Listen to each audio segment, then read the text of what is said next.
Good morning, good afternoon, students. Today we learn about the chapter number 3, which is a journal entry. Okay, so journal entry is your base. अगर journal entry आती है तो बाकी सब कुछ आप कर सकते हो. तो journal entry is a primary accounts, जिसके बाद पूरे बाकी के accounts बनते हैं. So देखेंगे हम लोग journal entry क्या होती है, कहाँ से आया है journal entry का word और how to record the journal entry. So bookkeeping, all the records of all day-to-day business transaction on the basis of supporting documents. The word document means a piece of paper which provide detailed information of legal nature. So document is a legal proof for recording every transaction. देखो क्या बोला है, book keeping का मतलब ही क्या हो गया, day to day business transaction को रिकॉर्ड करना, वो भी सपोर्टिंग डॉक्यूमेंट्स को लेकर. मतलब अगर मेरे पास बिल है तो मैं परचेज बिल है तो परचेज की एंट्री पास करूंगी, अगर सेल का बिल है तो सेल की एंट्री पास करूंगी, अगर पेमेंट का बिल है मतलब पेमेंट का मेरे पास कुछ प्रूफ है तो मैं पेमेंट की एंट्री पास करूंगी, अगर रिसिप्ट का कुछ प्रूफ है तो रिसिप्ट की एंट्री. तो ये सब क्या हो गया, सपोर्टिंग डॉक्यूमेंट को लेकर हम लोग क्या करते हैं, we are passing the entries. When we purchase a computer for cash 30,000, we get a cash memo. This cash memo is a source of document. The person or accountant first ensure the liability and legal proof of transaction recorded in books of account. Every entry in the books of account is supported by relevant documentary evidence. देखो example में क्या बोला है, एक computer को purchase किया, जब computer को परचेज किया कैश में तो कैश मेमो मिला, तो cash memo is your source of document. तो on this basis we are try to transact और passing the entries of purchase of computer. Then हर बुक को एक मतलब एंट्री पास ऐसे ही हम लोग नहीं कर सकते, उसके लिए हमारे पास क्या होना चाहिए, डॉक्यूमेंट्री एविडेंस होना चाहिए. ऑन दिस डॉक्यूमेंट्री एविडेंस हम लोग क्या कर सकते हैं, एंट्री पास कर सकते हैं. This paper is called accounting documents and the accounting document are based on entering business transaction into books of accounts. तो इसी डॉक्यूमेंट्स के आधार पर हम लोग क्या करते हैं, एंट्री को पास करते हैं. So some important document is there for passing the journal entries. So first है voucher. क्या होता है voucher, देखो जरा एक बार. Voucher is a document that supports the payment made by business. मतलब अगर किसी को आपने पेमेंट कर दिया, फॉर एग्जाम्पल आपने परचेस किया हुआ है और आपने उसको पेमेंट कर दिया, या फिर आपके ऑफिस में कोई काम करता है तो उसको पेमेंट किया, या फिर you have to purchase stationery, उसके बाद आपने उसको पेमेंट किया, तो voucher is generally use for payment. It is a legal evidence that certain sum of money has paid specific person or party. ये क्या है, एक लीगल एविडेंस मतलब पुरावा है, बोलते हैं हम लोग. सर्टेन सम ऑफ मनी, जो भी पैसा आप एक पर्सन को दे रहे हो तो आपने पैसा दिया, इसका एविडेंस मतलब क्या होता है, तुम्हारा voucher. There are different type of voucher, बहुत सारे टाइप के वाउचर्स है. लाइक कैश वाउचर है, अगर कैश पेमेंट करोगे. बैंक वाउचर है, अगर बैंक मतलब चेक दे दिए. परचेस वाउचर है, सेल्स वाउचर है, ट्रैवल बिल है, वेजेस बिल है, सैलरी बिल है. These are different type of voucher. तो majorly it is a two type of voucher, internal voucher and external voucher. Internal voucher. The internal voucher are documents prepared internally by organization. The voucher which is created by the business itself and signed by pay is called internal voucher. क्या बोला है देखो, internal voucher जो document है, जो prepare कौन करता है, ऑर्गेनाइजेशन का ही कोई करता है, मतलब अंदर के अंदर कोई तो प्रिपेयर करता है. And the voucher is created by business itself, मतलब खुद वो साइन करेगा और देगा. मतलब फॉर एग्जांपल अगर कोई फेयर है, कन्वेंस देते हैं, राइट. अगर समझो एक सेल्समैन है, ठीक है, उसने कंपनी के काम के लिए कहीं वो गया, वहां पे उसको पेमेंट देना पड़ा, मतलब उसने टैक्सी किया तो टैक्सी को उसने खुद से जेब से पैसा भरा होगा. अभी वो खुद से क्यों करे भाई, ये तो कंपनी का काम है. तो कंपनी के पास आएगा और बोलेगा कि मुझे ये पेमेंट दो, बिकॉज मैंने आपके बिहाफ में वहां पे खर्चा कर दिया। तो ये क्या हो गया तुम्हारा internal voucher. Okay, then external voucher, these vouchers are document generated from outside business। ये क्यों कौन बनाता है, बाहर के लोगों के लिए हम लोग बनाते हैं। So it is a document received from outside agency regarding business transaction। जो लोग क्या हमारे लिए कुछ तो सर्विस दे रहे हैं, उसके लिए हम उनको पेमेंट करें। For example tax invoice receive from seller for purchase the goods और स्टेशनरी। अगर आपने मशीनरी परचेज किए हैं या फिर कोई गुड्स परचेज किए हैं, तो आपको टैक्स इनवॉइस मिलता है, मीन्स इनवॉइस मिलता है, तो उसका आपको पेमेंट अगर करना है तो ये एक्सटर्नल वाउचर हो गया। Then receipt of electricity bill pay किया है, डेबिट नोट है, क्रेडिट नोट है, या फिर कैश मेमो, ये सारे क्या है external voucher. External voucher means यहाँ पे पार्टी जो होगी वो आउटसाइड बिजनेस होगी, आउटसाइड द ऑर्गेनाइजेशन होगी। देन आता है journal voucher. Journal voucher is a basically original voucher on the basis of transaction should be journalized in journal book। Journal book में जब हमको एंट्री पास करनी होती है तो हम लोग जर्नल वाउचर पे जाते हैं। देखो स्पेसिमेन दिख रहा है जर्नल वाउचर का, नेम ऑफ द फर्म, मतलब आप किसको पेमेंट कर रहे हो, रिसीव कर रहे हो, जो भी एंट्री हमको जो पास करनी है, तो पार्टी का नाम, नेम ऑफ फर्म मतलब आपका नाम, आपकी कंपनी का नाम, ये वाउचर नंबर कौन सा नंबर का है, ट्रांजैक्शन कौन से ट्रांजैक्शन के लिए आप जर्नल वाउचर बना रहे हो उस दिन, नेम ऑफ डेबिट और क्रेडिट अकाउंट, मतलब अगर आप वो जर्नल को डेबिट कर रहे हो तो डेबिट में आएगा, अगर क्रेडिट कर रहे हो तो क्रेडिट में आएगा।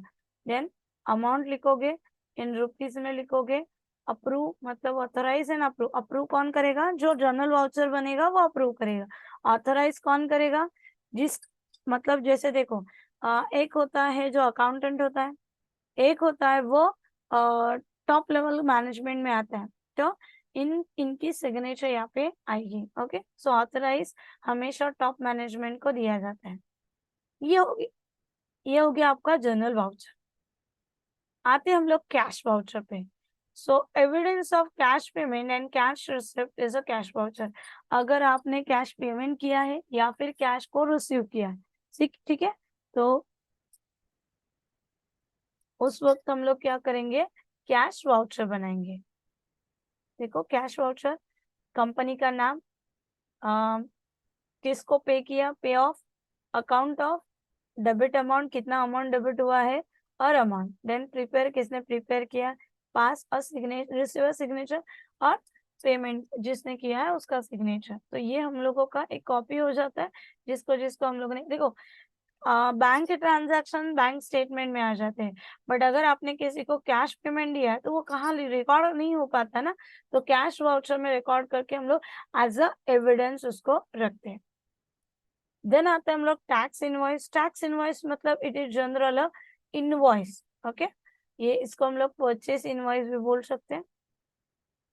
सो टैक्स इनवॉइस, कंपनी का नाम आया, देन नंबर है जीएसटीएन नंबर, अगर जीएसटी भर रहा है तो नेम ऑफ कस्टमर नेम आएगा, एड्रेस, देन यहाँ पे पूरा पर्टिकुलर में पूरा डिटेल आएगा, जो भी आपने सेल करवाया है, जो भी कमोडिटी आपकी सेल हुई है वो, देन उसका रेट कितना है, क्वांटिटी कितनी है, टोटल अमाउंट, उसके ऊपर कितना जीएसटी लगा है, और टोटल अमाउंट, देन रुपीस।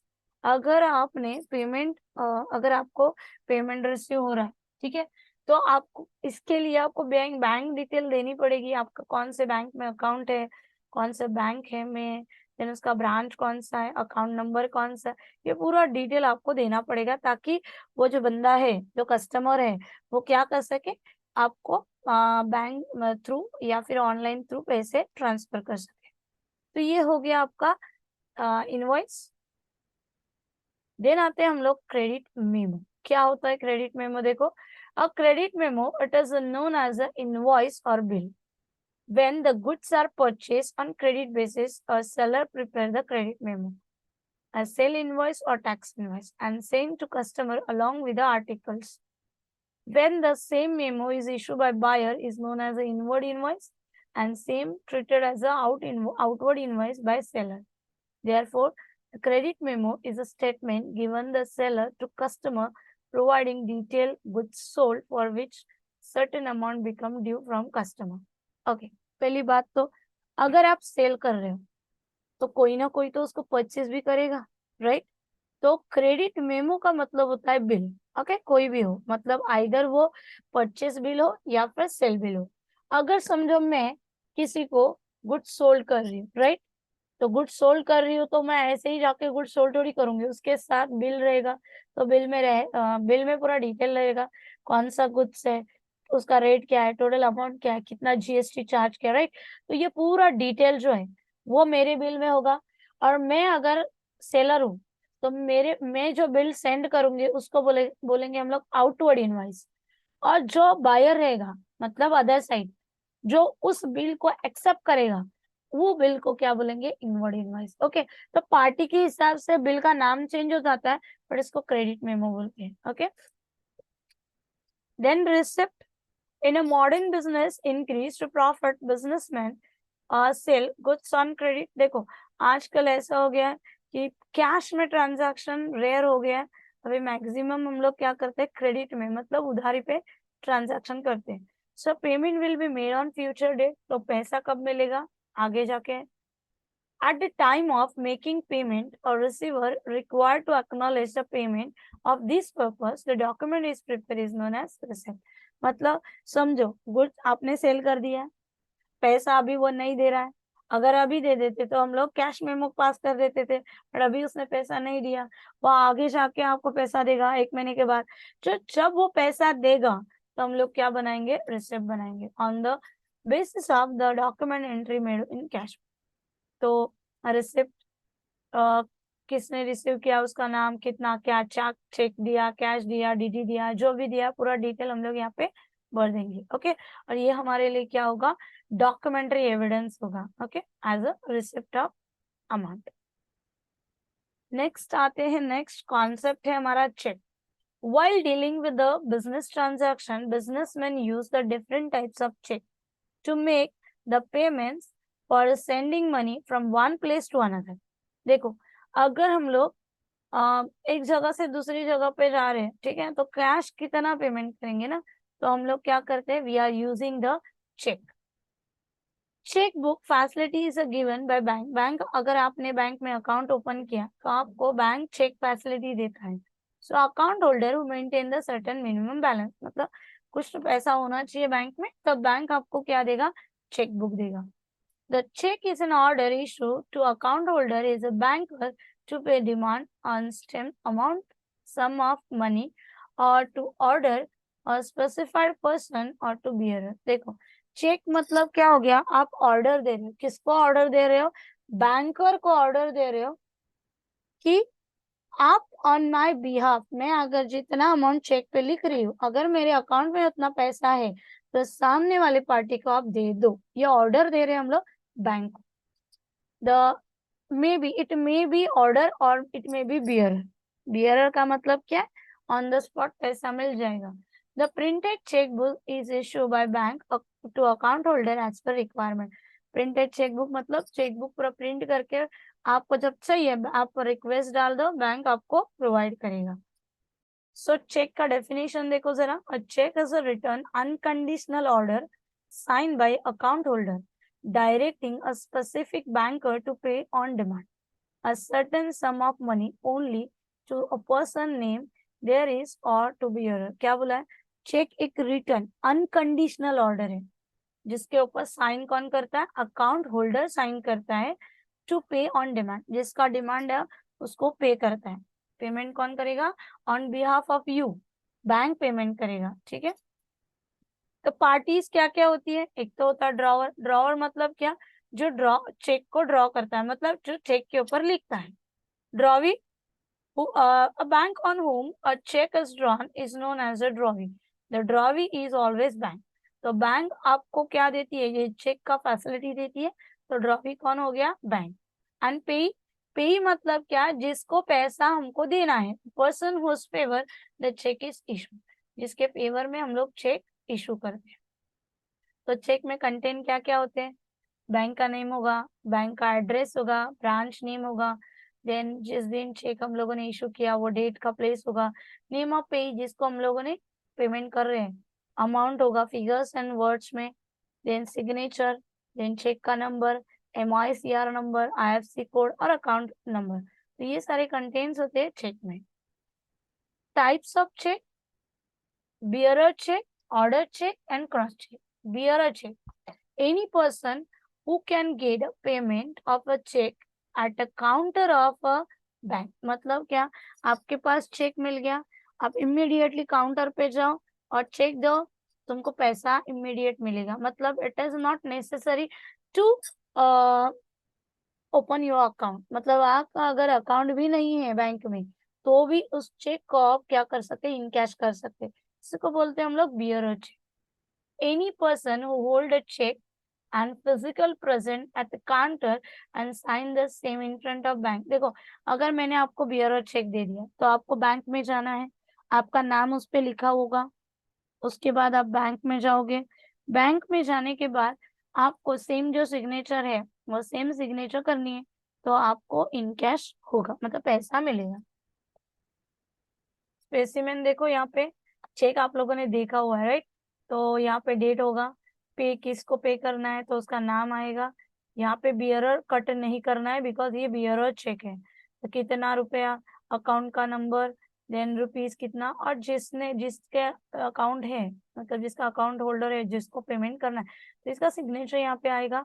और यहाँ पे कुछ भी नहीं है, देखो क्रॉस बीस कुछ नहीं किया है। तो बियरर चेक मतलब ये आप अगर लेकर जाओगे तो आपको पैसा इमीडिएट बेसिस पे मिलेगा। देन आता है ऑर्डर चेक।